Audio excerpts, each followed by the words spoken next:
Hello, and welcome to another episode of Her Head in Films. I'm Caitlin, and I'm your host. On this podcast, I share my thoughts and feelings about the films that I watch. They tend to be art house and world cinema. What makes this podcast unique is that I weave together my life experiences with an in-depth discussion of the films that I love. I explore the impact that cinema has on me and why I connect so deeply to it. As I like to say, my head isn't in the clouds, my head is in films. Today's episode is all about Peter Weber's 2003 film Girl with a Pearl Earring. It stars Scarlett Johansson and Colin Firth, and it's an adaptation of the Tracy Chevalier book Girl with a Pearl Earring, which imagines how Johannes Vermeer's iconic painting by the same name was created. In the film, Scarlett Johansson plays Griet. She's a young maid in 17th century Holland who has to go and work in the Vermeer household to help support her family. While she's there, she and Vermeer experience a very intense connection, but as he begins to paint her, lots of drama ensues. It's a beautiful film, and I love the book as well, and there are spoilers in this episode. Every episode of this podcast has spoilers. So I go into the plot, I go into everything about the film. So please be aware of that if you listen to this episode, there will be spoilers. I talk about the profound impact that both the book and the film had in my life when I was a teenager. I explore Vermeer's life and his art, and finally I talk about the film itself and why I love it so much. I don't think this film really gets the appreciation that it deserves. I think it tends to be dismissed as a costume drama, but there is really so much depth to it, from the way it looks at gender, class, and patriarchy, to the acting, and so much more. I'm going to go into all of it, so I hope that you'll stick around and that you'll listen to the full episode.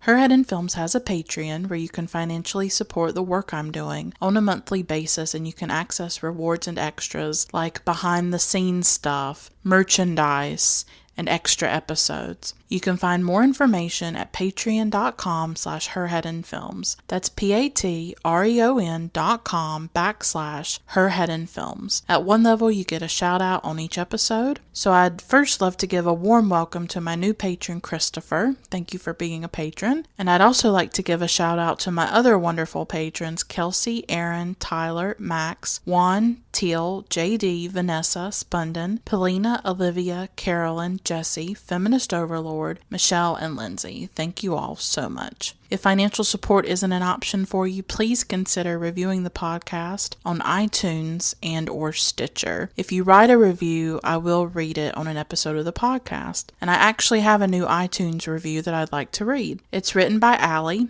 He's the host of the Russophiles Unite podcast, which you all should check out. He and his guests talk about Russian and Soviet cinema in a really engaging and accessible way. I enjoy the podcast. Of Her Head in Films, Ali wrote on iTunes that it is an intensely personal and frequently quite emotionally raw take on a wide range of films, with a particular focus on art house. Full of astute observations and analysis from host Caitlin, this podcast has given me plenty of movies to add to my watch list. Well, thank you so much, Ali. I really appreciate that. If you don't listen on iTunes, don't want to leave a review, please tell your friends and followers about Her Head in Films, or you can send me an encouraging message on social media, or just interact with me in a positive way. I enjoy hearing from y'all. I'm on Facebook, Twitter, and Instagram at Her Head in Films, and you can see the links to all my social media accounts listed in the show notes of each episode. So I won't wait any longer. Let's get started. Let's talk about Girl with a Pearl Earring and really how important the film and the book have been in my life. And I'm really excited to talk about this film. So here we go.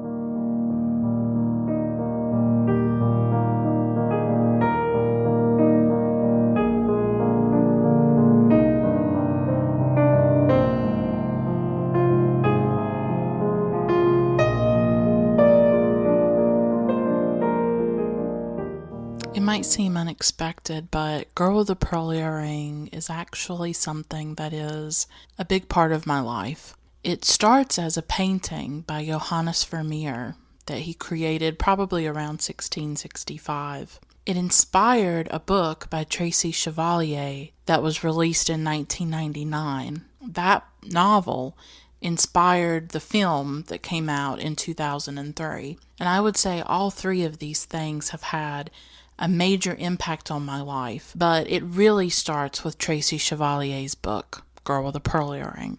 It came out in 1999. I don't know if that's the exact year that I read it, but I'm sure I read it around that time, probably the early 2000s.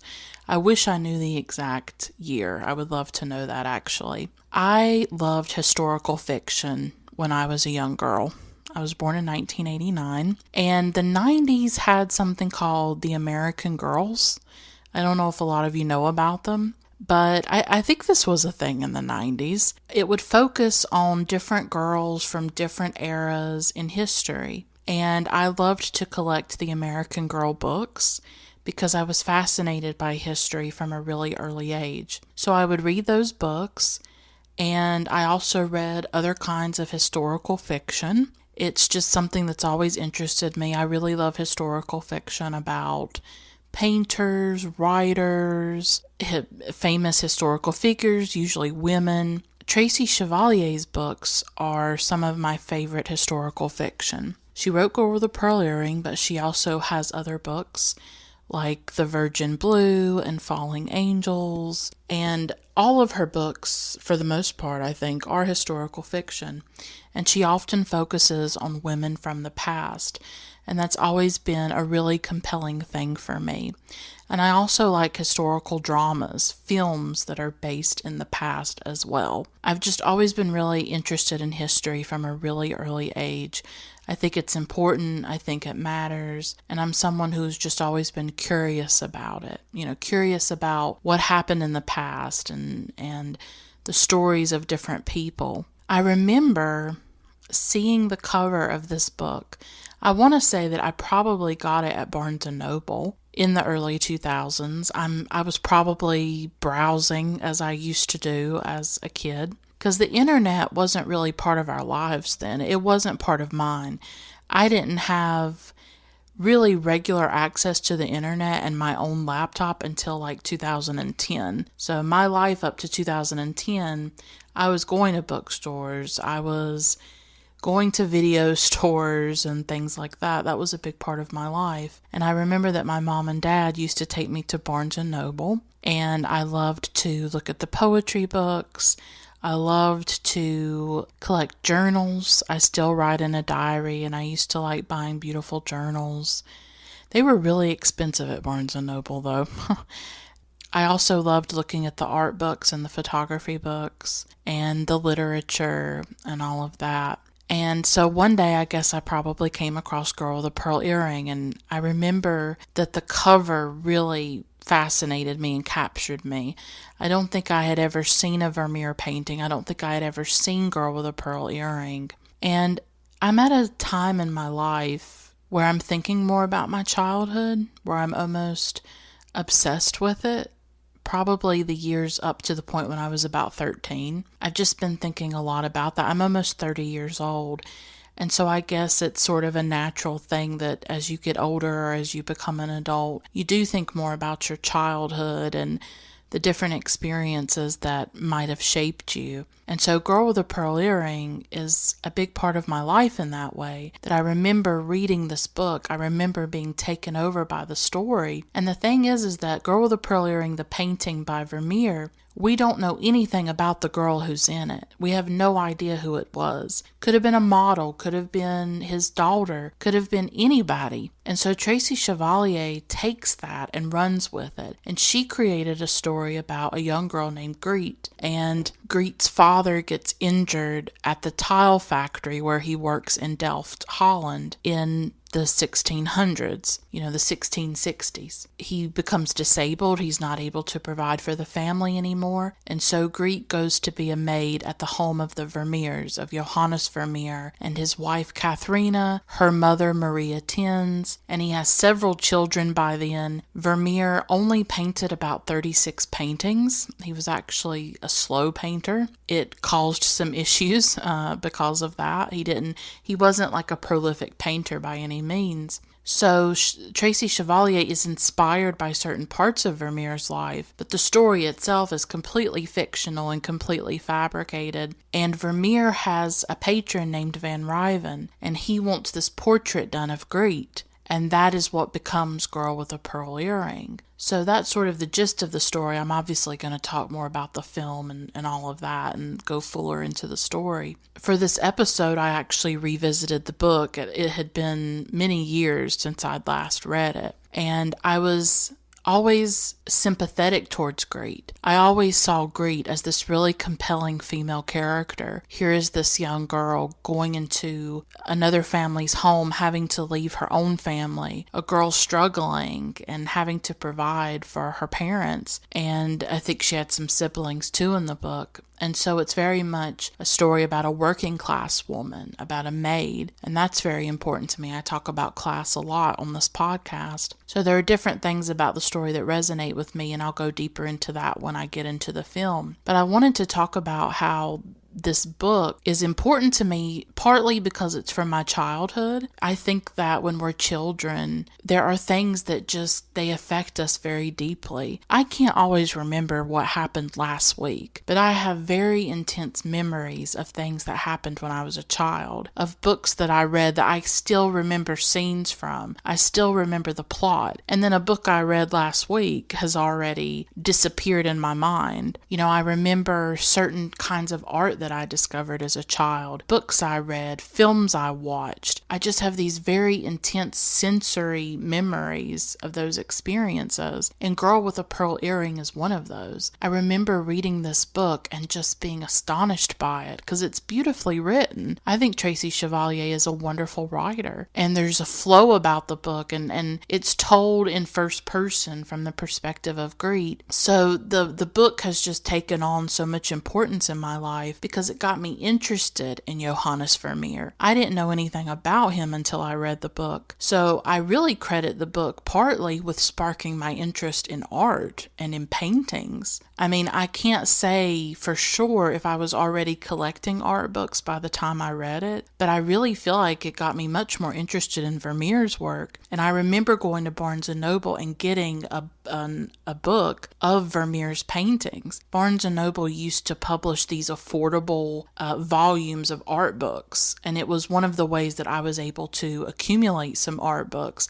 I had a book about Picasso, Van Gogh, Georgia O'Keeffe, all kinds of these. They're like thin books, and they had like reproductions of the paintings, and they were very affordable. And it was one way that I was able to collect art books. I remember really being in love with the Impressionists when I was young. I love Impressionist art. I still do. Renoir and Degas and all of that. I love Impressionist art, but I also really loved Vermeer, and I love Frida Kahlo. She was a big influence on me when I was younger. And so this book got me interested in art, but I just think the book also deepened my interest in art and my love of paintings. So for that, I'm just sort of forever grateful. And I still remember going to Barnes & Noble and buying these art books and reading them and learning about the artists and looking at the paintings and being really inspired by them. And the book in a lot of ways opened up another world to me when I was young. I mean, it came out in 1999. I would have been 10 years old. I don't know if I read it when I was 10, but I would say I read it at least by the time I was a teenager. The book was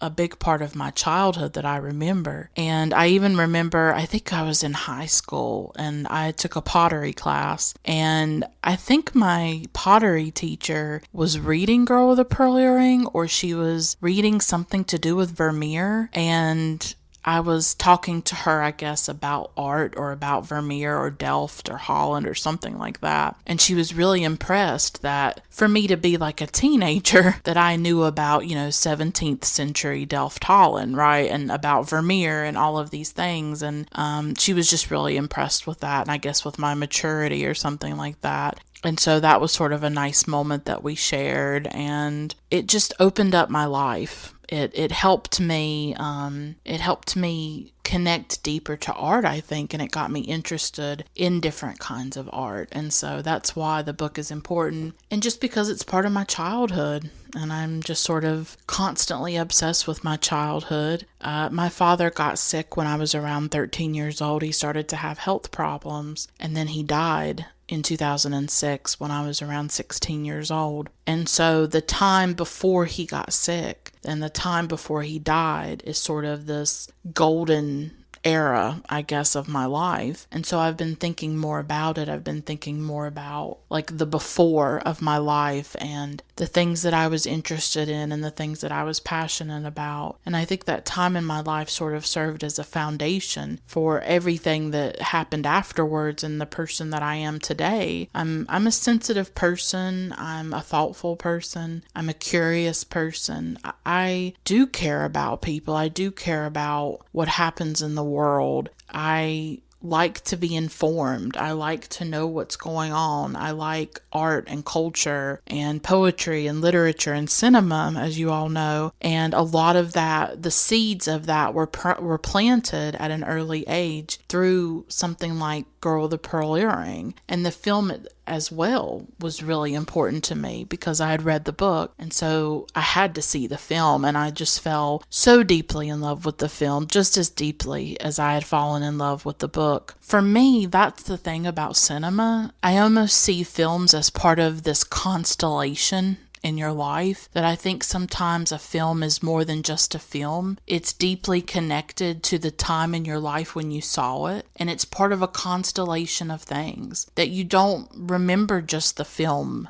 Sometimes you remember the film, but you also remember where you saw the film. You remember who was with you. You remember what was happening in your life at that time. You remember the ripple effect and the ramifications of the film, how the film maybe acted as a catalyst and got you interested in a writer or an artist or a time period, or maybe it resonated with you and showed you something about yourself or your own life. So for me, films are always much bigger than just a film, I guess. And I love talking about movies in this way. That's why the podcast is so personal and so emotional at times. It's not just about Girl with the Pearl Earring, the film, and divorced from everything else. You know, I'm not here to just talk about the production and the plot and what happened on set and things like that. What I want to talk about is, what did the film mean to me at that particular time in my life? What did it inspire in me? What did it make me feel? How did it change me? How did it influence me and maybe make me who I am today? And a film doesn't have to be a masterpiece to do that. I mean,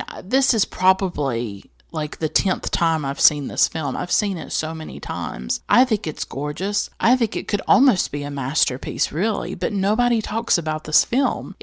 I think it's sort of dismissed in a lot of ways. I think people just see it as, oh, it's a historical drama, it's a period piece, who cares about that? I think films like that tend to get dismissed. They tend to be talked about as though they're all surface, and there's nothing deeper to them, there's nothing beyond the costumes and the look and the aesthetic of the film. Whereas I think historical dramas, if they're done well, can really be emotionally rich. They can be nuanced, they can be complex, they can be deeply moving depending on what themes they're exploring. And for me, Girl with a Pearl Earring does that. But at the same time, I can never talk about the film objectively because I watched it at such a formative time in my life when I was becoming who I am. I was in that process. I was sort of in that tender, malleable place where everything affected me, where I felt everything. And I don't know if I'll ever be like that again. I mean,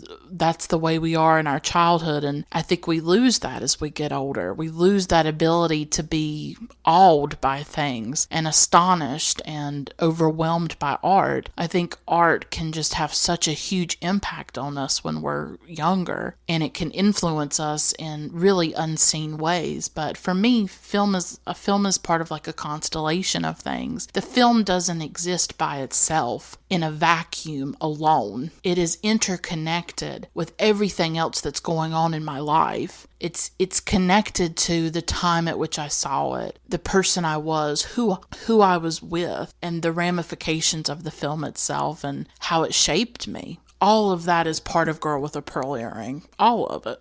And I think that's important to talk about. That's how I want to talk about films. I don't want to talk about them as these isolated things. I want to talk about that rich life that they can take on inside of you, how they can become part of you. And really, it's a mysterious process, I think, because a lot of people have seen Girl with a Pearl Earring and it may have no effect on them. But then I saw it. I saw this film and I still remember having the DVD. I remember being in my bedroom and putting it in my DVD player and watching it on my little TV that I had. I just would watch it over and over again. It was one of those films that I just sort of obsessively watched at times because I was so deeply in love with it, in love with the story, and in love with what it had to say, And so it really was a big catalyst for my love of art and my interest in art. And that's a big part of me. I don't talk about it a lot on the podcast. I talk more about literature, and obviously I talk about film, but I used to collect art books, and now I'm like one of those people that goes on Pinterest, and I'm always I like black and white photography and vintage photography, and I love art like Impressionists and like modernist art, abstract expressionism, all of it. I'm just fascinated by all of it. So I love women artists. So I have a big interest in art, and I find that it inspires me and that I just deeply love it. And so I think Girl with the Pearl Earring, the book and the film, were really crucial. And I don't think that I would be who I am today without the book and the film. And so that's really important, and it's just something that I wanted to touch on because that's why I wanted to talk about it for the podcast. Every film that I choose is chosen for a reason. It's always personal. It's always connected to something going on in my life and something that I need to say. And so recently it's been about my childhood, about thinking about who I was at 10, 11, 12, the things I was watching and reading, the things that affected me and transformed me. And so this is a film that I come back to and that I just deeply love. So I want to talk a little bit about Johannes Vermeer and just tell a bit about his life. He was born in Delft,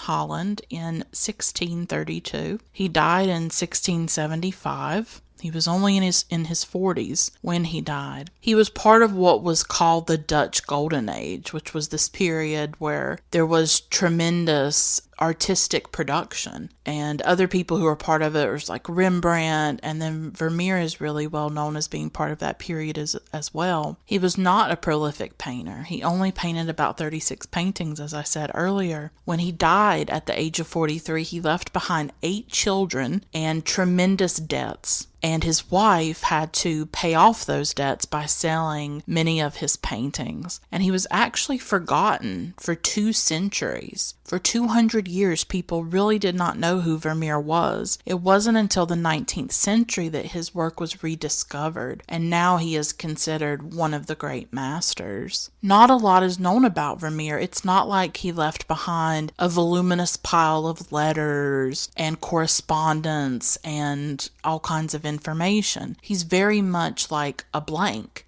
He's a mystery. We don't know a ton of things about his life. His paintings are so compelling to me. I read Girl with a Pearl Earring. I loved that painting that was on the cover. That's his most famous painting, I would say. But the book got me interested in more about his life and in his work. And so that's when I think I probably got that book at Barnes & Noble and was able to really go through and look at his paintings for myself. And for me personally, what makes his work so compelling is the way that he looks at the private life of women. A lot of his paintings are interiors. They're inside a room, and they feature a woman doing different tasks. It's always usually a different woman. She may be cleaning. She may be pouring milk. She may be reading a letter. She may be putting on pearls. She may be playing music. All of his paintings really freeze a moment of a woman's life. And often he captures women's labor as well.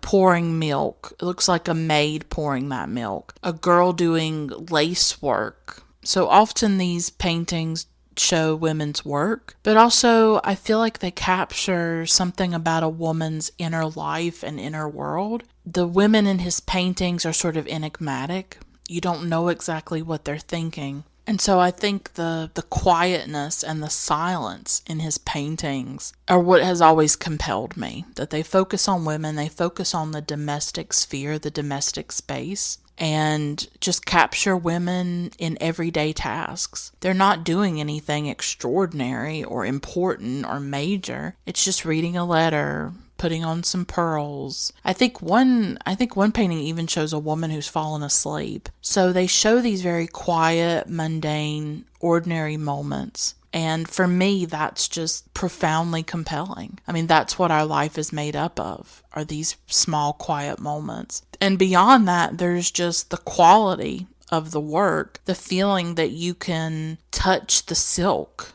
You can touch the pearl that's glimmering in the painting. You can touch the skin of the woman. You can touch the tapestry. He brings those objects to life through the craftsmanship of his painting. He was just really, really gifted. You can tell the craftsmanship. He was actually an apprentice for about 6 years and really learned the craft and the art of painting, and it comes through. And specifically, Girl with a Pearl Earring, that painting, I think of all of his paintings, I would say it's definitely my favorite. Although I love so many of them. There's this one of a woman wearing a red hat that's always sort of fascinated me. Her eyes look kind of glassy and she's looking at the viewer, and that one has always sort of stayed with me. I like the maid pouring the milk. There's this beautiful blue and gold in that painting. It's incredibly rich and beautiful.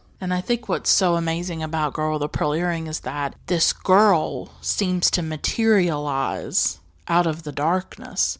In all of his paintings, almost, I guess you could say, the background, the woman is within an interior that is decorated. So she's in a room, and so you see the tiles on the floor, you see the window, you see the paintings on the wall. So she's within the context of a room, whereas Girl with a Pearl Earring is very different. And she looks different too. The other women in the other paintings might be wearing a white cap, which is what Griet wears in the film, to cover their heads. And then some of the women have bare head and you can see their hair. Girl with a Pearl Earring is different. She's wearing a turban, which is striking. She is not placed within any kind of context. The background is completely black. So it's like she's materializing out of the darkness. And her lips are partially parted as though she's about to speak, or maybe she's looking back and she meant to say something to whoever's painting her. There is this shimmer or this light in her eyes, on her bottom lip, in the pearl. She looks incredibly alive to you, and the darkness is what makes her seem even more alive. It's almost as though she's floating in space. She's frozen in this pose of looking back at the viewer. And because her lips are parted, it feels like she could say something. It feels like she could speak at any moment. So there's this sense of her vitality and her life, even though it's just painting on a canvas. It's not real. It's not a real person. We don't know who posed for it. And so I think that is what's enigmatic about Girl with a Pearl Earring. For me, that's what makes her stand out. And a lot of the women in the other paintings by Vermeer are not looking at the viewer. In one painting, the woman is holding up pearls and she's looking in a mirror. The milkmaid is looking down. Some of the women are looking at their lace or looking at their letter. They're engaged in some kind of task that Vermeer has painted them in. They're playing music, playing a guitar. But with Girl with a Pearl Earring, she has a gaze. It's not just us having a gaze. She has one. She is looking back at us as though she wants to say something to us. So she's engaged more with the viewer. And I think that's also what makes her very striking, is her own gaze within the painting and what she's looking at and what she might be about to say. Tracy Chevalier was immediately inspired by the painting when she first saw it. And she talks about in one interview about wondering what Vermeer had done to make her look like that, to make the girl look like that. And she really saw it as a painting about a relationship between the painter and the model. And I thought that was really fascinating. She immediately starts to think about the circumstances of the painting, and that's what inspires the story that she wrote in her novel, is what is the relationship between the model and the painter. And so that was really her starting point as a writer. And she would go on to write this really simple and beautiful story about a maid and Vermeer. And I'll put all of my sources in the show notes of this episode. I watched a lot of different documentaries, and I did a lot of research for this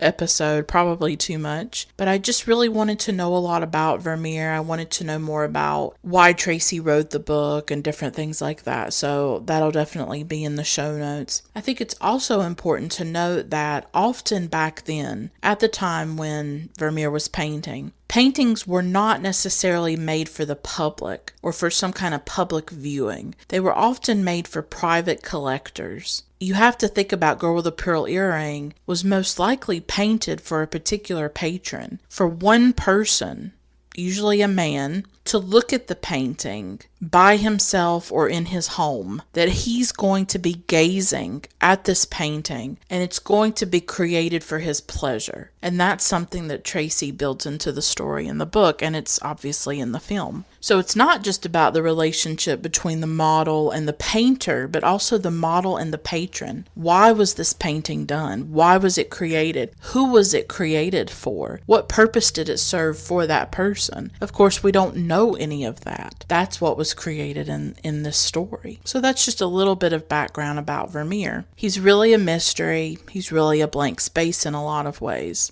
And he always will be. We just don't have a lot of information about him. So the film was released in 2003. It's directed by Peter Weber, and it stars a really great cast. Vermeer is played by Colin Firth, who I think is at his most handsome and sexy that he's ever been, except maybe Bridget Jones's Diary. He was quite attractive in that film, but there is something very smoldering about Colin Firth in this film. Like, I almost can't handle it when I watch it.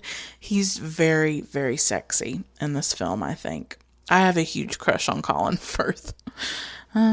Griet is played by Scarlett Johansson. Van Riven, this is going to be the patron of Vermeer. He is the person who wants the portrait of Griet created for him, is played by Tom Wilkinson. We have Essie Davis as Katharina, who is Vermeer's wife, and she does an outstanding job. You might recognize her from The Babadook and also Miss Fisher's Murder Mysteries. Cillian Murphy plays Peter, who is Griet's boyfriend. So we have a really great cast here.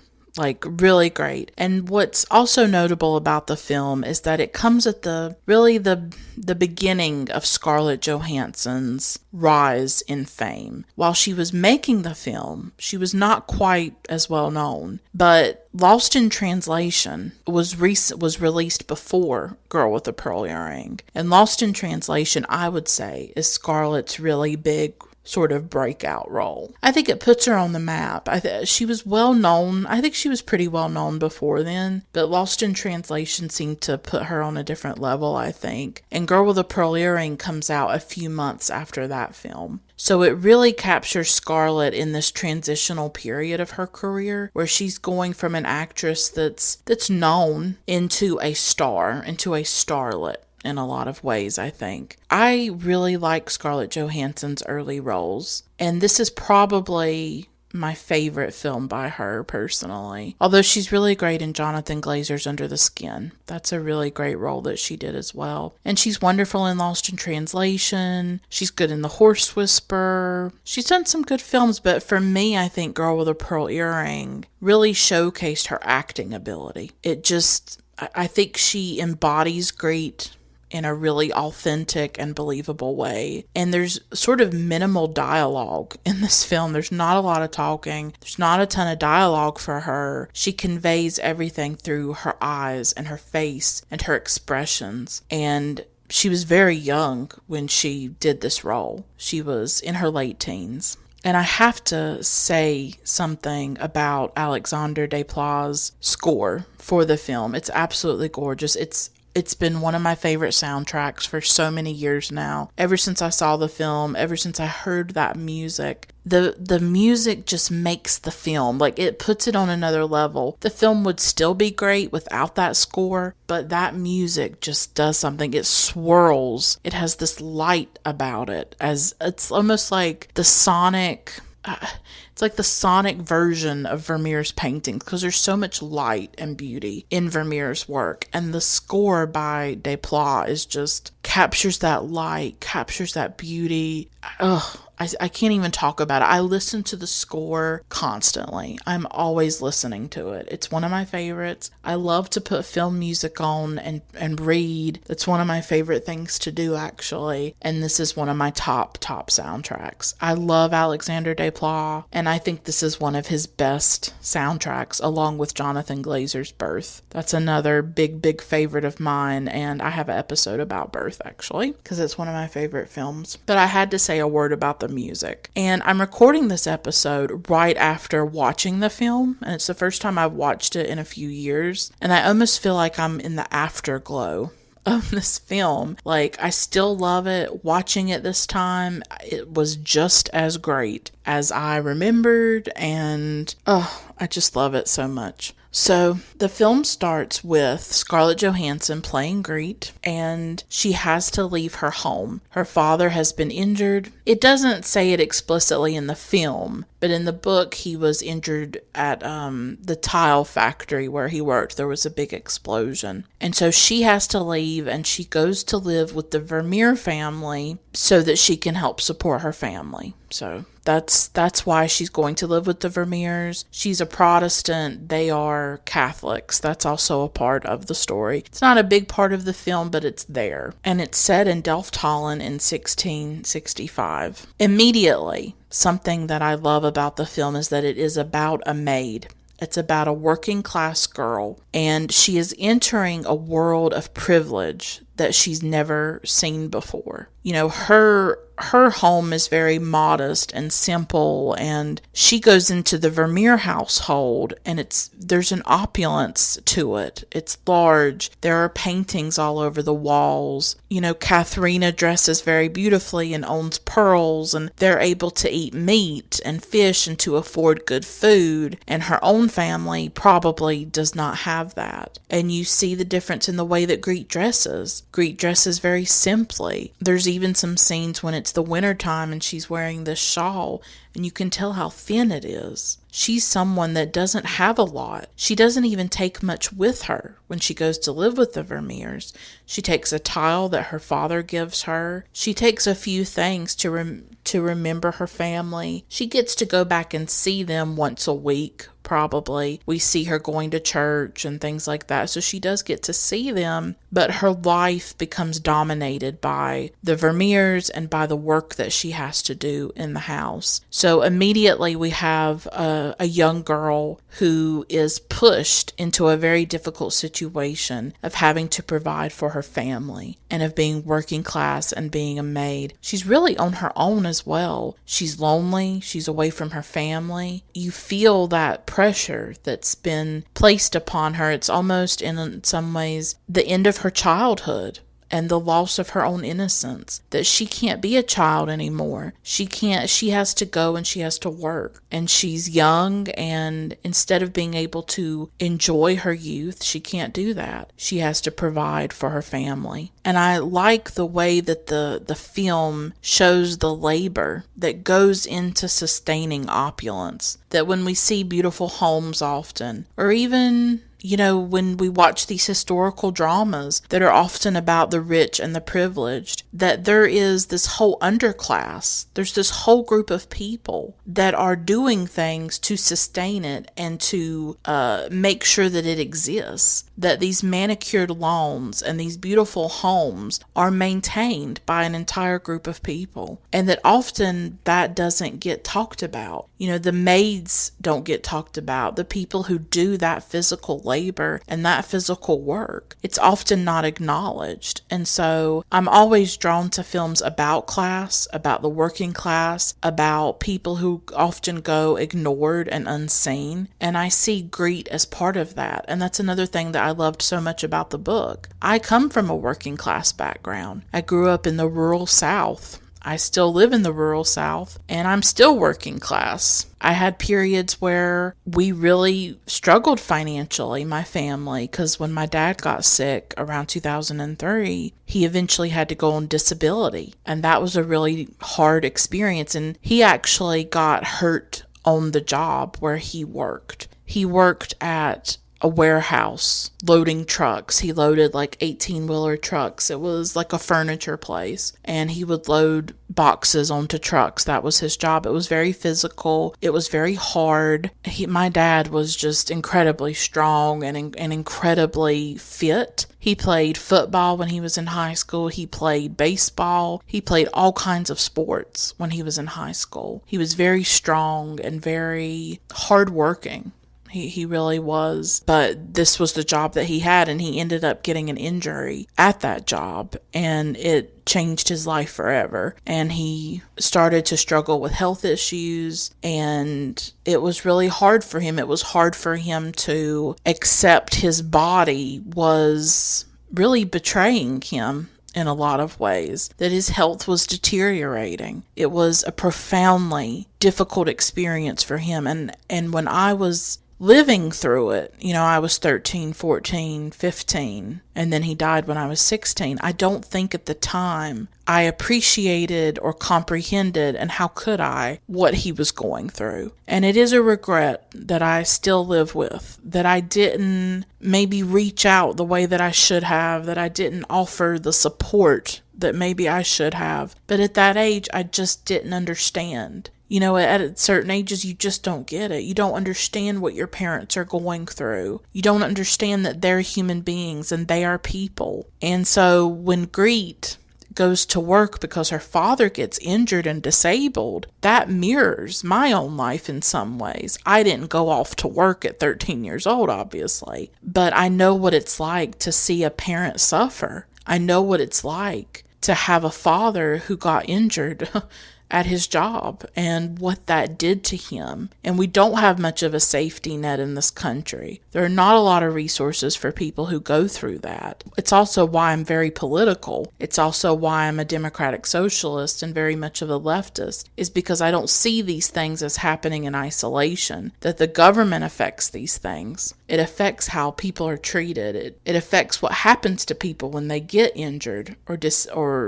when they get hurt on the job. And sometimes good things do not happen. It's a terrible experience. There's not a lot of resources for you. And so I saw my dad go through that. And so being working class myself and going through that experience, seeing a parent suffer and struggle, I see some of my own story in Griet, in this girl. And so I feel very deeply about Griet personally. Like, I just see so much of my life in her. So we see in the film what her body goes through, because she has to wash dishes, she has to do the laundry, she has to buy food, she has to scrub the steps and scrub the floors and sweep and hang the laundry up and take it down, and all these other chores that she has to do. And there's another maid in the Vermeer household. Her name is Tanika. She lets Griet know, oh, this is all the stuff you've got to do. You'll get used to it. Tanika is very no nonsense in this film. Griet has very little privacy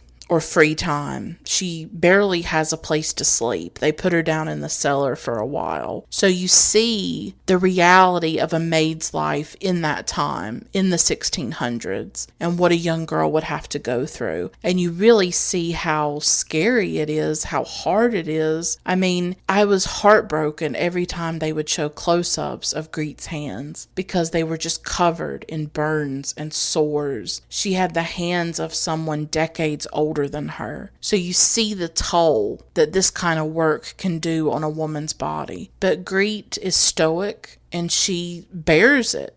She does the work. She does what's expected of her. She wants to help her family. She's a very honorable person and she has a lot of integrity. But I think it's a real strength of the film that it focuses on that. And it made me think how it's similar to Vermeer's paintings in a way. He showed opulent women. He showed rich women. Women who were wearing, mink and pearls and writing letters. And he showed the upper class more. But he did show women's lives. He did show the everyday experiences, I guess, of women at that time. And so I think the film does something similar when it really zeroes in on Griet's physical labor and the things that she has to do and the way that she is part of an apparatus that is sustaining the opulence of this family. And often that doesn't get shown in films. It doesn't get shown.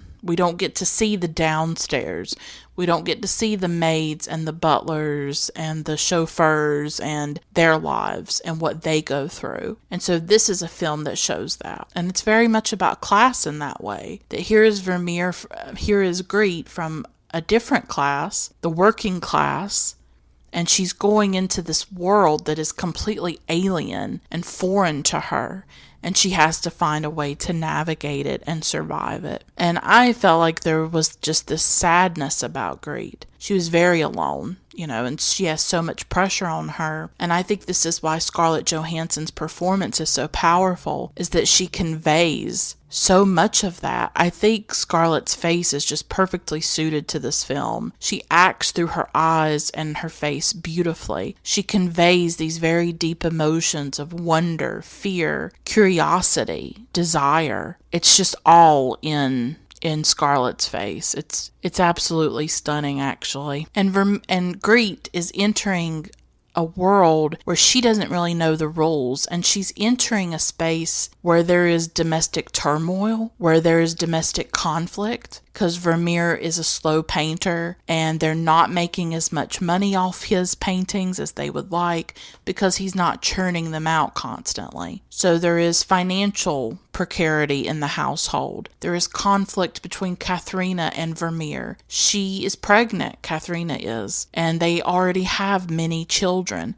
so he has more mouths to feed. There's this conflict within the household and this turmoil that Griet enters into, and her presence sort of exacerbates those things. That because of the portrait that Vermeer will eventually paint for Van Riven, Katharina becomes very jealous of Griet, and so that creates another layer of drama and conflict in the film. So Griet is entering a world that she's not really prepared for, and that her very presence, she destabilizes things even more. Maria Tins is Katharina's mother, and she's very much the matriarch of the family, and she talks to Griet some, whereas Katharina, played by Essie Davis, won't even really interact with Griet at all. But Maria Tins is a very important figure in the film. She's the one keeping everything together. She's very practical. She knows that Vermeer needs this patron, Van Riven, played by Tom Wilkinson. She's just a no-nonsense kind of person.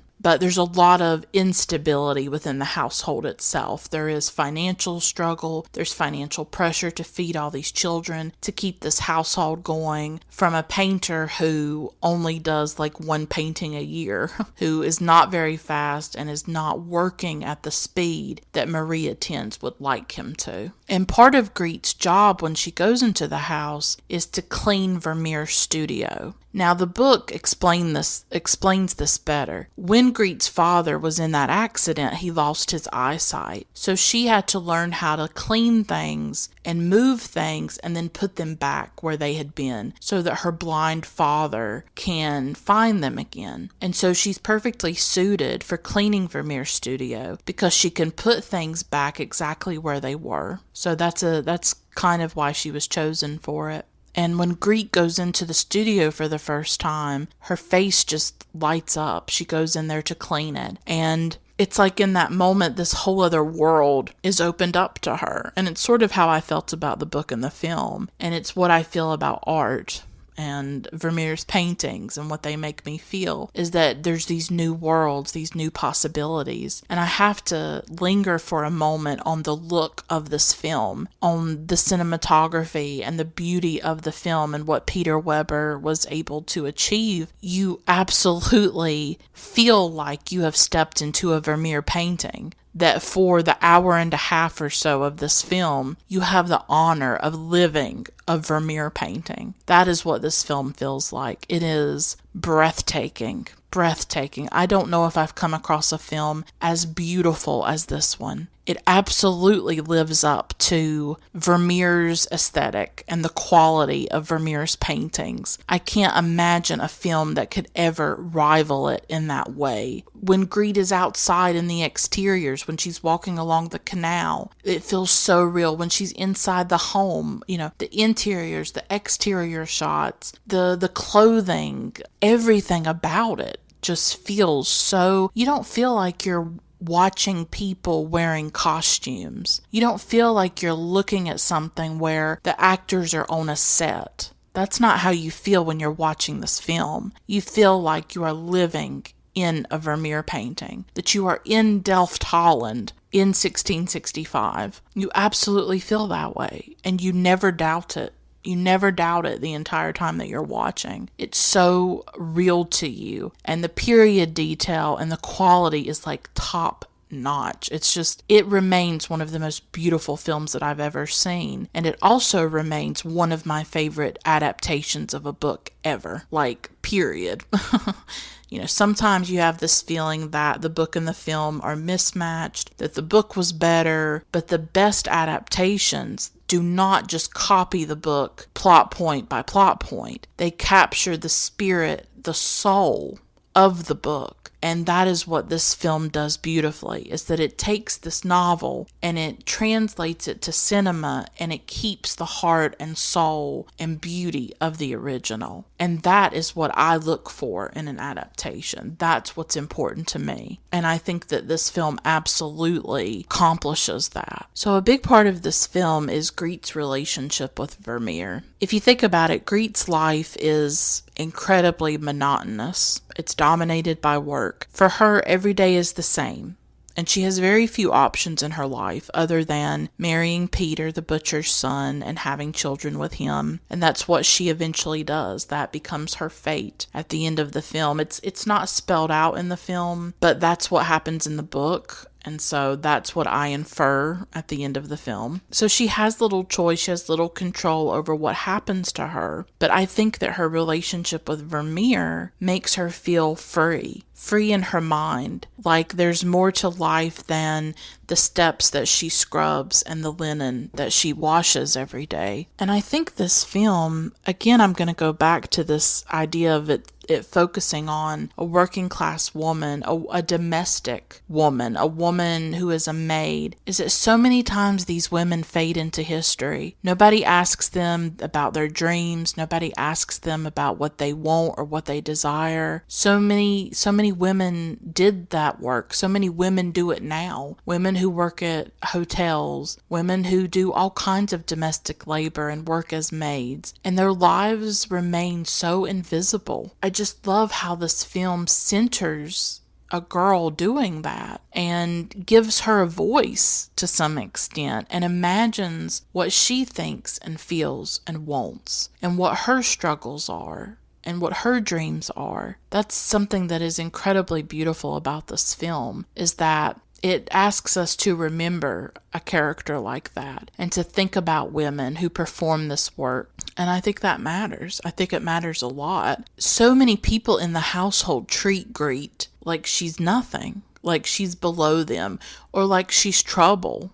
She's seen as a thief before she's even stolen anything. Katharina doesn't want her near her jewelry. Things like that. So she's almost already criminalized in a way because she is a maid and she's seen as lesser, and they don't talk to her like she's a person. But Vermeer, when her relationship starts to develop with Vermeer, he sees her as a person. And she has thoughts. There's that scene where she goes to ask Maria Tins and Katharina if she should wash the windows, because if she washes the windows, it could change the light. And they're shocked that she could have this kind of thought, that she could think about the light, that she could be that intelligent. I mean, they're really stunned by it. So when Vermeer starts to interact with her, I think, first of all, there is a sexual tension between them. I think there is an immediate attraction between them. As soon as she enters the house, when they first bring her in and they show her to the studio, but she can't go in yet because he's working, she sort of stares at the studio door because she's already intrigued by him. And at times she feels like he's watching her. So even before they speak, even before they come into contact with each other, there is some kind of electricity between them. And that's an aspect of the film that I find really fascinating, is that sexual tension, that erotic attraction that is unspoken and that remains unspoken to a certain extent. Her relationship with Vermeer is just very powerful. There's that sexual tension, but then there's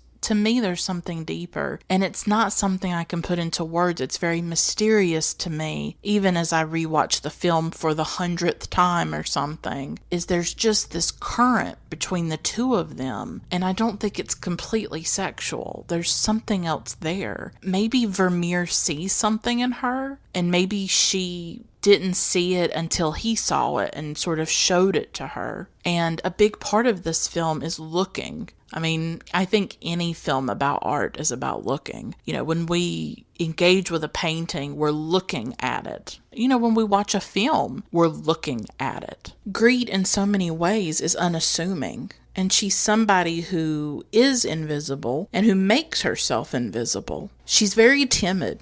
Griet is. You can see it on her face. You can see it in her body at all times when she's in the different scenes with the different characters, especially with the Vermeers. She wants to get in and get out. She wants to serve the food and then get out. She doesn't want to be noticed. She doesn't want to cause waves. She does not want to be seen. Maids are supposed to be invisible. The work they do is invisible. They're not seen, and their work is not seen either. So I think when Vermeer looks at her, it's like he's seeing her. It's clear that she's never really been seen. And it made me think about, how many of us go through our lives that way, never being seen, never being noticed, never being looked at. I know that that's been a big part of my life, of being someone who's not seen, who's not looked at in any way, and the pain of that. Because I think looking is a kind of acknowledgement, isn't it? I think it's very powerful when someone looks at you, when they see you, they truly see you. I don't think all of us get to have that experience. I certainly haven't. And I think to some extent, maybe I'm scared to be seen. I feel like Griet in a lot of ways, in that I try to make myself invisible, that a part of me just wants to disappear and dissolve, and I don't want to be seen by people because it's very vulnerable. But I think it's very powerful for Griet that she is seen by Vermeer, that Vermeer acknowledges her, that he speaks to her. Because the first time that Griet goes into the house, she makes the mistake of talking to Katharina first. Katharina comes outside while Griet is doing one of her chores, and Griet says something to her, and Katharina says, "Don't spoke unless you're spoken to." It immediately sets up a hierarchy. It immediately sets up this idea that you need to stay in your place.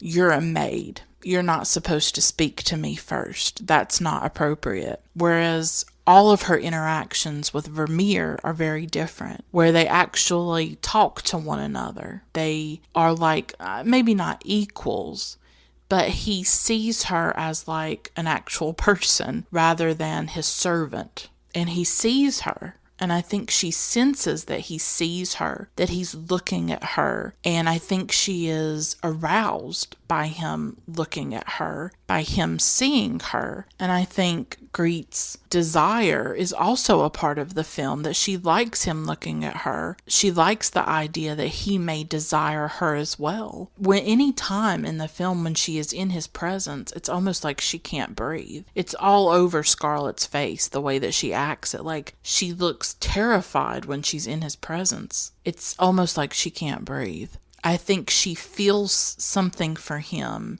And it is partly sexual, but I think it's more than that. I think she feels something for him that she can't contain. That it makes her come undone. It unravels her, and I think that scares her. The passion, maybe, and the desire and the connection that she feels to him. There are times in the film when she's watching him paint, and she just seems to love it. She loves watching him paint. And at one time, he explains to her what he's doing in the painting. He talks about the base color, and he's talking to her again like she's a person. And they start this conversation about colors in the clouds. He asks her, what colors are in the clouds? And at first she says white, but then she looks deeper. She looks harder at the clouds. And she says yellow, blue, and gray. And so he knows that she understands color. He's impressed with it, and he smiles when she says that. And she smiles because I think that she feels really proud of herself that she was able to say the right answer and please him, obviously. But also that maybe she's capable of more than she thought. I mean, her life is only pots and pans and laundry, but through her interactions with him, now she can look up at the sky, at the clouds, and she can see something more than what she saw before. That her connection to him gives that to her. That before, I think there's sort of a before and after her relationship with him. Before she was just a maid. And maybe that's all she thought of her life and of herself. But she sees his art, and it changes her.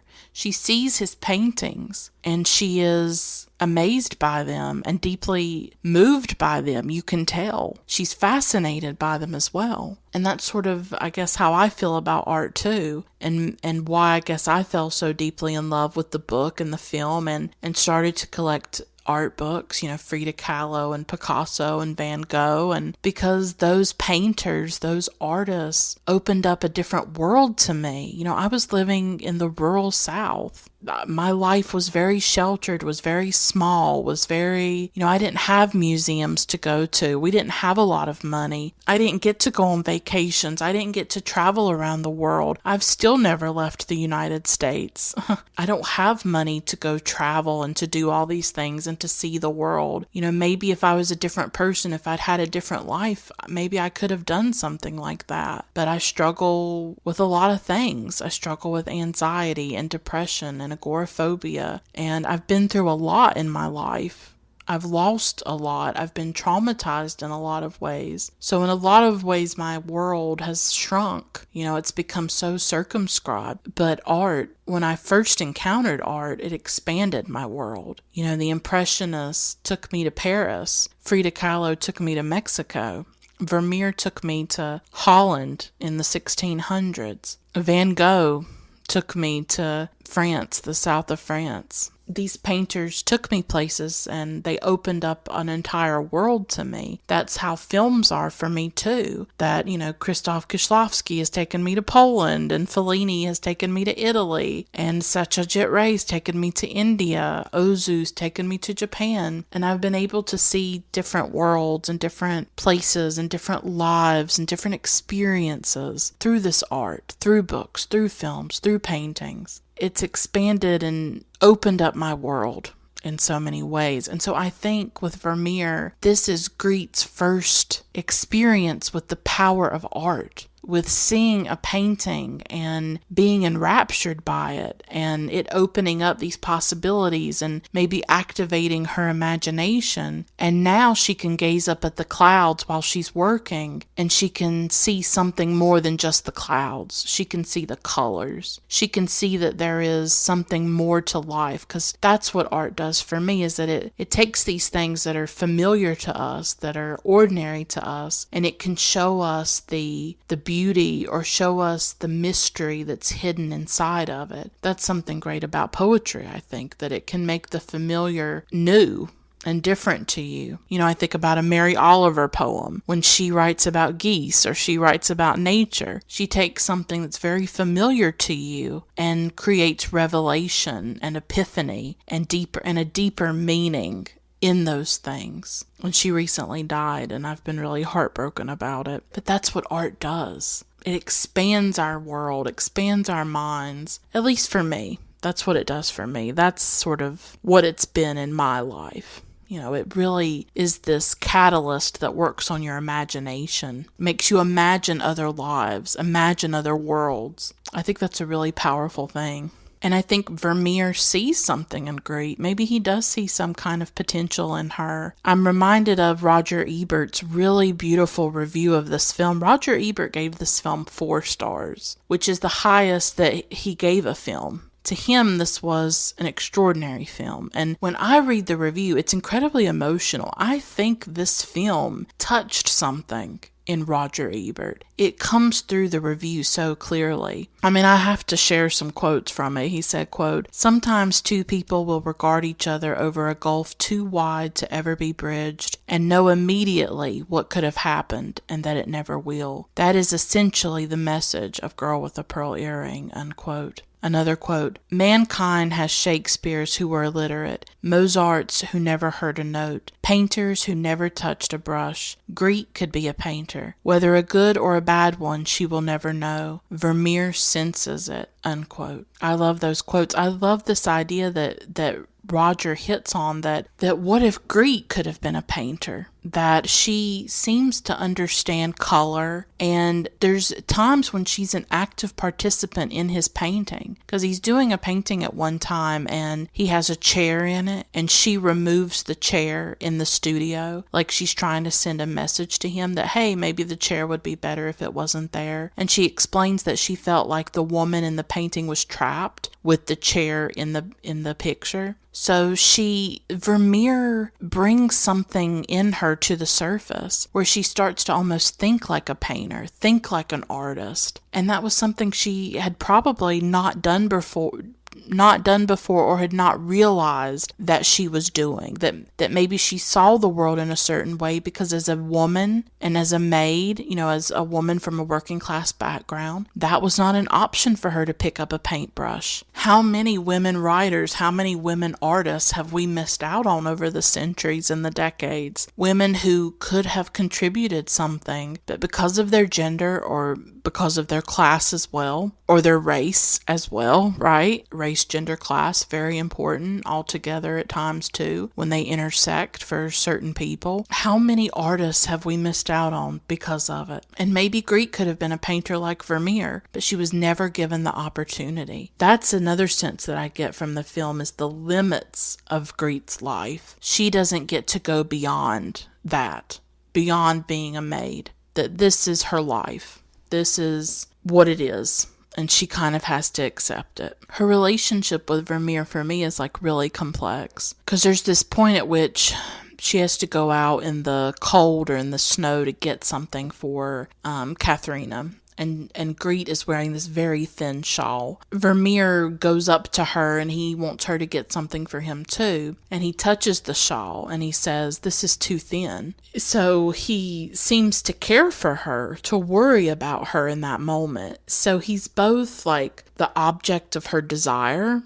I think she certainly desires him. And yet he's also this paternal figure for her too. No one cares about Griet. No one worries if she's cold, if her shawl is too thin. She's pretty much on her own, and she has to take care of herself. She also has to take care of her family through her wages. But Vermeer does seem to care about her, to notice her, to treat her in a way that others don't. I think that moves her too, is that kindness. Him caring, him worrying about her.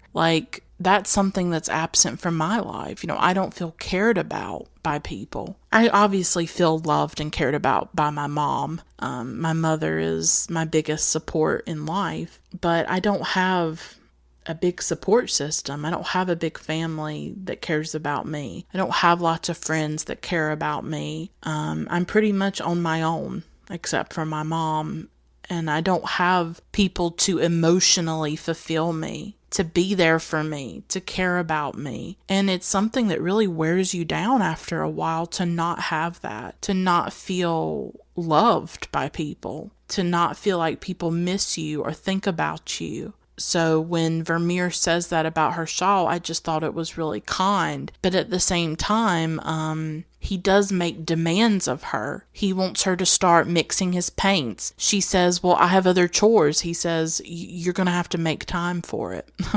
And while I think she relishes being an assistant to him and helping him with the paintings, it's still difficult. She has all this other work to do, and now she has to do that as well. You see how her interactions with Vermeer really affect her and awaken her in a way. And like Ebert said, maybe in another time and place, she could have been a painter herself. And I love how the film invites us to wonder what this girl thinks and what she's seen and who she is. Scarlett's performance just beautifully conveys the inner life of a young girl, her dreams, her desires, her fears, and all of that comes out because of her relationship with Vermeer. I have the sense that that relationship will mark her for the rest of her life, where she'll probably always be haunted by what he stirred in her, what he brought to the surface, and maybe revealed things to her that she didn't know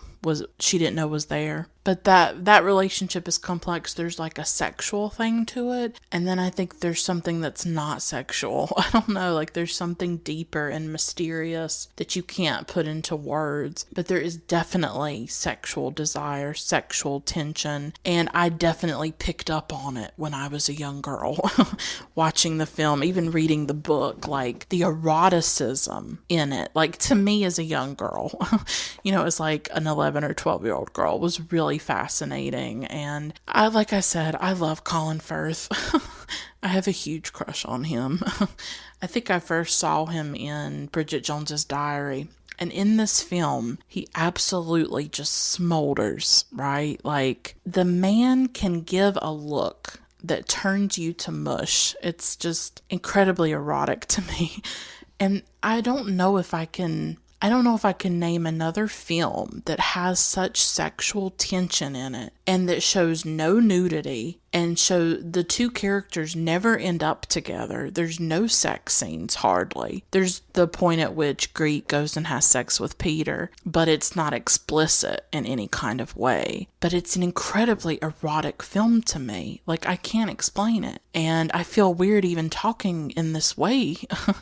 But it's just, I have to talk about the eroticism of it because it's there, and she wants him. I think she absolutely wants Vermeer, because there are times when something will happen between her and Vermeer, and you can tell that she's into it. She really is. And I always had the sense that when she was with Peter, because her and Peter, he's the butcher's son, and they go out walking, and her family's very excited at the prospect that she might get with the butcher's son, because that means they can have meat, right? There's this point at which they're walking and Peter grabs her, pulls her towards him, and they kiss for the very first time. And I just always imagine that Griet's thinking of Vermeer in that moment, that she has to direct her desire toward Peter because she can't have Vermeer, who's the man that she really wants. But and I'll get back to the desire in a moment, but I really want to comment about sort of the helplessness of Griet's life when it comes to men, because in many ways there is a lot of sexual harassment in this film. Obviously, we're in the Me Too era, right? And we're much more conscious of sexual harassment and violence against women and sexual violence, abuses of power, things like that. And much of Griet's life is really controlled by men, especially Vermeer and Van Ryven. But Van Ryven in particular, because he wants her and he desires her. And there's this point in the film when this is after Vermeer has started to do the portrait of Griet that Van Ryven asks him to do. And he comes outside when Griet's putting up the laundry and he tries to rape her. He tears her shirt open. She's absolutely terrified in that moment of what he's going to do to her. She's very scared, and she's only saved by Katharina calling out for her, and he has to stop. And it's upsetting scene. It feels very intense when you're watching it. And Cornelia, one of Vermeer's young daughters, is watching it. When I was watching this scene, I'm watching it in the Me Too era. I'm looking at it. Well, I've always looked at it as this really difficult scene. But the film shows how all the women are trapped in this patriarchal system, in this misogynistic world, right? Katharina, Maria Tins, Griet, even the young girls, Vermeer's young daughters, who watch these things and can do nothing about it. We see that throughout the film, the way the men have a lot of the power. Vermeer has the power within the household. He can either choose to help Griet at times or not. Van Riven has the power in his interactions with Griet. Even Peter. I mean, does Griet really have the option to say no to Peter? Because one day he just shows up. She had gone to the market to buy some meat for the family, and Peter was there. She didn't say she was interested in him or anything like that. She goes home to see her family. She's in church. All of a sudden, he shows up, and he says that he had tracked her down. So that made me pause when I was watching. I was like, so she goes back home. He basically followed her back to her parents' village and just walks into the church. I felt like in a lot of ways when it came to Peter, Griet did not have a lot of choice in that. She feels the pressure from her family. Oh, he's a butcher's son. That would be good for us. Is that really what Griet wants? Not necessarily. But she's sort of in it, and she has to go along with it. I mean, she eventually warms up to Peter, and they get along and all of that, but he kind of tracked her down, and it was like, hey, we're going to date whether you want to or not, a little bit. I don't think she had a choice in it. So we see that the power that men can wield in these women's lives, how women are quite powerless and helpless within it, especially in the 1600s in Holland. And we also see how that patriarchal culture forces women to be very competitive, jealous, cruel to each other, because now they have to vie for love and attention of these men. Katharina becomes very jealous of Griet because she feels like Vermeer cares more about Griet than her, and is spending more time with her and things like that. She becomes very jealous. And so these women are trying to have some form of power and control in their own lives, but those things always seem to be very illusory, that they can only feel that power when they're subjugating one another or putting down one another.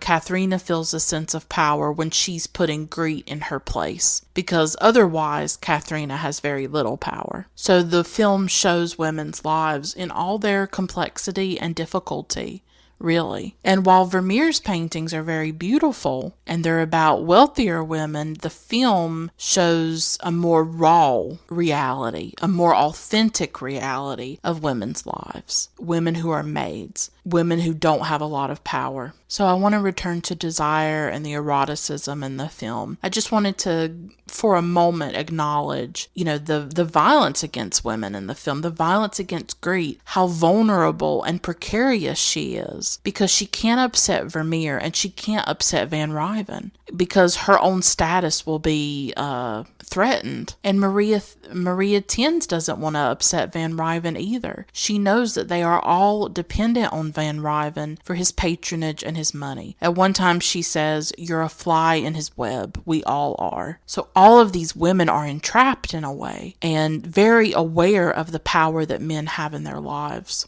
And I wanted to acknowledge that. And you could even argue the relationship between Vermeer and Griet. There's a power imbalance. She's a maid. He's her master. That's what Van Riven says many times. Your master. It's a master-servant relationship. But within that, I do feel that Griet has authentic, genuine feelings for Vermeer. That it's not just, oh, he's my employer, so I have to interact with him, I have to pretend. She genuinely feels something for him and is genuinely attracted to him. And there is this gorgeous scene where he starts to paint her, and she's wearing her cap. She wears this white cap throughout the film, and you can never see her hair. Peter, earlier in the film, wants to see her hair, and she refuses. So Vermeer asks her to take the cap off so that he can see her face better. She refuses to. He tells her, well, there's cloth in the storeroom. So she's to put this cloth in over her hair, and that's what becomes the turban that we see in the painting. Of course, we don't know if any of this happened in real life. This is all imaginary and fictional. But she chooses blue and gold to put in her hair later on. But when she's back there in the storeroom and she's taken her cap off, her beautiful golden hair is flowing down her back. Vermeer is just standing there watching her. It's incredibly erotic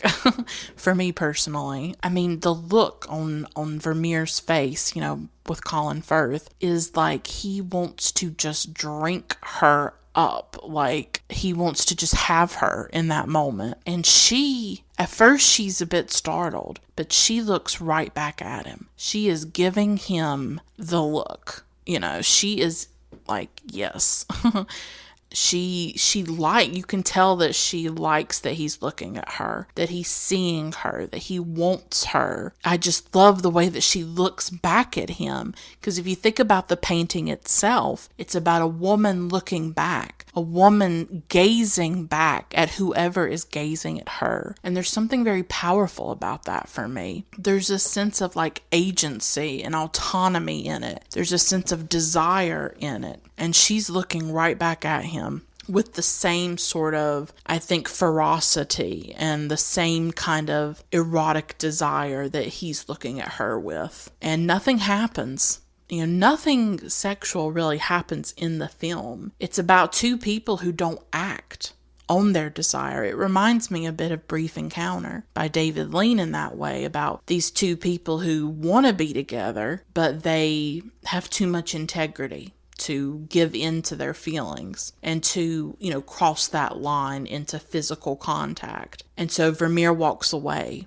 I mean, he could easily walk over there and kiss her and they could make love, but that doesn't happen. The film withholds that from you, and it's a frustrating part of the film. I remember when I was young watching it for the first time, and when I got really infatuated with the film, I had wished that the film had diverged from the book, because that was something really frustrating at that time for me about the book, was that we never had that sexual consummation. We never had that catharsis where the two of them got together, and I was like in a frenzy over it. I was like, I want these two people to be together. I wanted them to get it on. That's what I'm saying, y'all. That's what who was I? I was like 11 or 12 years old. And I was like, I want these two people to have sex. Oh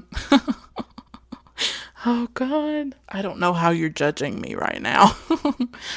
And so the film, I was like, ooh, I want the film to show something, I want the film to go there. But they didn't. They withheld it. They just give you that sexual tension. But I would say this is one of the most erotic films that I have ever seen. I don't know what that says about me. I'm a bit of a prude and I'm pretty sheltered about this stuff. But I find it incredibly erotic in that way, in that it does withhold it from us. That we don't get to actually have that consummation, but we get every other great thing. We get the sexy looks, we get the desire, we get, him watching her, we get her beautiful hair, we get her licking her lips. Like, it's an incredibly sensual film in that way to me. It just is. I love it. It's something that I really love about the film. So now that I'm older, obviously I see, well, my God, they couldn't have sex. They couldn't do that. It just wasn't what these two people were going to do. But when I was younger, I was upset about it. But there is just this very deep, unspoken attraction between these two people. It's never consummated. It just hangs very thick in the air between the two of them. They come close, but they don't cross that line ever. But when he is standing there watching her, oh my God. Colin Firth, the looks he could give. Oh. And then there's the scene where he's painting her one day and he wants Griet to lick her lips. Oh Lord, this is a very erotic scene. I mean, Scarlett's lips are incredibly beautiful in this scene. It's another example of the sexual tension, that there she is licking her lips in front of him, and you can tell that both of them are sort of aroused by it, I guess you could say. But it's just another way that the film is incredibly erotic and sensual without anybody taking their clothes off, right? And those are the films that are more compelling to me, because we have plenty of films with graphic sex scenes in them. There's a lot of them out there. Very rarely do you have a film like this that has this sensuality to it. I wouldn't be surprised if there are a lot of other women like me that love the film for that reason. Just this beautiful sensuality and this unspoken desire, or this desire that's never acted upon, but this just very deep, and you feel it. And then, of course, there is the scene where he pierces her ear. Oh my Lord, another very erotic scene to me. And he wants her to wear the pearl. Again, while he at times treats her like a person, at times he doesn't. At times he does not understand her status in the household. That if she wears Katharina's pearls, her status is going to be threatened. That she may lose her job for doing it, but he doesn't care. He still in many ways is like the other men. He wants what he wants, and she has to give it to him no matter what. He doesn't care that losing her job could be disastrous for her, that she is providing for her family. The burden of her having to pose for him on top of all the other work that she's doing. He doesn't care about that. So in some ways he treats her well, and in other ways he doesn't. He wants what he wants, and she's supposed to cater to his desires in that way. So he wants her to wear that earring, that pearl earring. Her ears are not pierced, so she asks him to pierce it for her, and he does. He takes this needle, I guess, and pierces her ear, and he's like, this is the closest they have really ever been, where he is right there at her face. He pierces the ear, and I think you could also see it as like a metaphor, sexual intercourse that they never have, the penetration, the piercing, that they can't do it with each other, so it is almost like symbolic through this act of him piercing her ear. She gasps when the needle goes through the skin, and he tries to comfort her. He brings her close to his body, and then this tear falls down her face from the pain, and he wipes that tear, and then with his thumb he rubs her bottom lip. I still can't get over it. I still can't get over it. It is one of the most erotic, sensual things I've ever seen on screen. And you can judge me all you want. I don't care. I love it. I love this film. I will not feel ashamed. And she turns at that moment to kiss him, but he walks away. I mean, the man has the willpower of, I don't know what, that he just walks away. Like he's not going to go there. He's not going to do it. But in that moment, she would have absolutely kissed him, and it probably would have gone much farther. I just still love the scene. I love it. I love the intimacy between the two of them. I love the way he's trying to comfort her, and then it organically sort of turns into something more erotic with him rubbing her bottom lip. Her desire, is just all there. Oh, Lord. That is like such an amazing scene. I still love it. And after he pierces her ear, that's when she does the iconic pose of the girl with the pearl earring, where we see Scarlett looking at Vermeer, after that intense, intimate moment that the two of them have had. And she's looking back, and they beautifully recreate that moment. I mean, it looks almost just like the painting. Her turban, the shirt that she's wearing, the light in her eye, the gleam on the pearl, even the wetness of her bottom lip. It's all there, and it's exactly what you see in the painting, Girl with a Pearl Earring. And then that night, because she couldn't be with Vermeer, she runs to Peter, and her and Peter have sex for the first time. She can't be with Vermeer, so she finds a substitute for her desire. And I think that as she's with Peter, she's most likely thinking about Vermeer. But in the end, nobody protects Griet. Katharina finds out about the pearl, and she sees the painting. She says that it's obscene. She's very jealous of Griet. I think that she suspects there's some kind of affair going on between Griet and Vermeer, and she fires Griet, and nobody protects her. Vermeer doesn't stand up for her. Maria Tins doesn't stand up for her. Nobody. She is cast out of the house because she's on her own. She has been from day one in that house. She walked into a storm that she wasn't prepared for. She walked into a very unstable, tumultuous household. And her presence, as I said at the beginning, destabilized it even more. And she is eventually cast out of it. And then later on, sometime later, Tanika brings her the pearls, brings her this package with the pearls in it. In the book, Vermeer had died, I think, and the pearls were left to Griet. They don't show that in the film, but that's sort of the background of that he died and left the pearls to her, or I guess maybe somebody at the household wanted to give them to her. And the look on her face, like you don't totally understand how she feels, because that experience was probably incredibly painful for her. That does she have positive memories of being around Vermeer, or does she have negative memories because of the way that it ended and the way that she was cast out and how nobody protected her? I think maybe there's all of that in her face when she looks up and when she realizes of what the pearls are, and she sort of crumples them in her hand, like maybe she's mad because of what the pearls did to her life, that she lost her job and everything that came after that. It's a very powerful moment where you're not sure if she's happy or mad or what she's feeling exactly, because so much happened. But I think what probably matters most is that relationship with Vermeer. And when he shows her the painting before she got fired and all of that, he showed her the painting at a certain stage before she had put the pearl earring on and before he added it. And she's astonished when she sees it. And she says, quote, "You looked inside me," unquote. And it goes back to my argument that this film is so much about looking and seeing. And I think she felt seen, and I think she felt acknowledged by Vermeer. Despite his difficulties,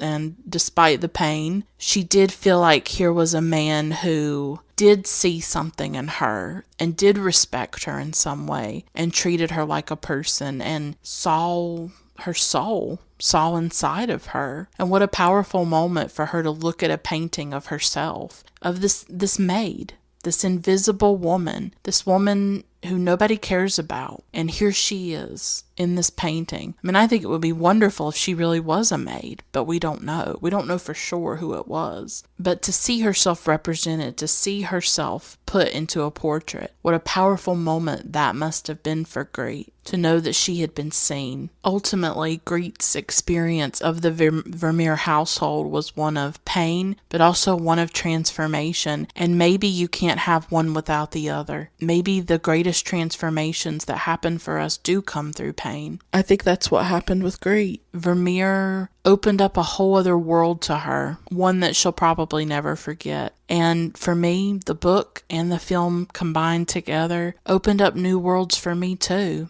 and spoke to some of my experiences, as a working class person, as someone who's saw a father whose body was really disintegrating and who was struggling and suffering.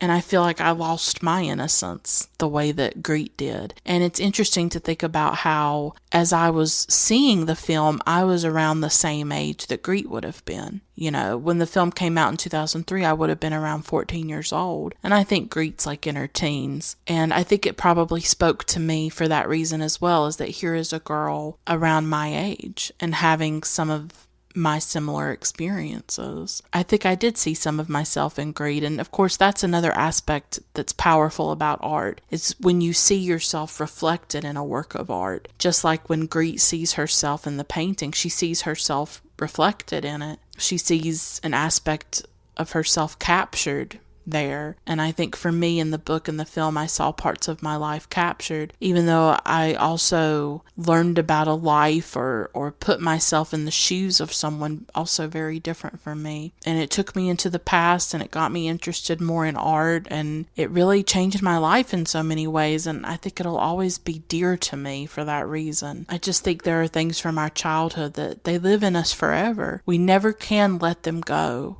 And we never lose them, really. They're always part of us. And I think that the child that we were, I think that stays with us too. Or I think it should. I think that we should try to hold on to that child, because I think there is wonder and curiosity and sensitivity that is worth holding on to. I think it's the tender part of us that we should really try to preserve and salvage, because the world can really try to destroy it and beat it out of you and erode it. And I think it's worth holding on to. And so I'll always come back to these films and books and these things from my childhood, always. I don't think I will ever let them go, nor do I think I should. I'm really grateful for Girl with a Pearl Earring, the painting, the book, the film. I'm just grateful for all of it. I hope that I did this some justice. I really wanted to, because it's such an important part of my life. I don't think the film gets the appreciation that it deserves, and it was really important for me to show you that it's not just a pretty film. It's not just an aesthetically pleasing film. Of course it is. It's not just surface.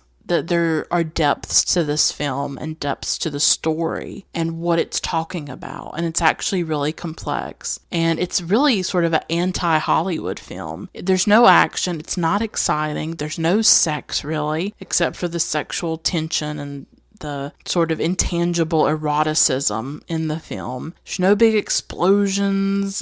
It's slow. It's quiet. It's a film that you have to work at, I think. You have to put the pieces together. You have to figure out some of the subtext and the story that's going on. I think it's just a film that will stay with you. I know it stays with me, and I still love it because it's a coming-of-age story about a young girl and about her life, the life of a girl that a lot of people ignored and didn't see and didn't care about. Her life matters too. The lives of women like this matter. The women who are maids, the women who scrub the steps, the women who sweep, the women who take care of everybody else, the women who take care of the children, the women who do all of this labor and all of this work that goes unnoticed and unappreciated. The women who walk by you every day and nobody asks what their dreams are. Nobody asks what they desire, what they want, what they're thinking about, what they love, because that's how they treated Griet. But there was so much more to Griet. All it took was one person to see that and to ask and to show her things and to treat her like a person. And I think maybe that was the revelation for her too, was to just be treated like a person. And I think it's beautiful. I think Griet's beautiful. Soundtrack's beautiful. The film's beautiful. But it's beautiful because of its humanity. It's beautiful because of the way that it centers a young girl, a young teenage girl, centers a maid, a working class woman, and tells that story. I will stop here. I've gone on long enough. Thanks for listening. Until next time, keep watching great films. Bye for now.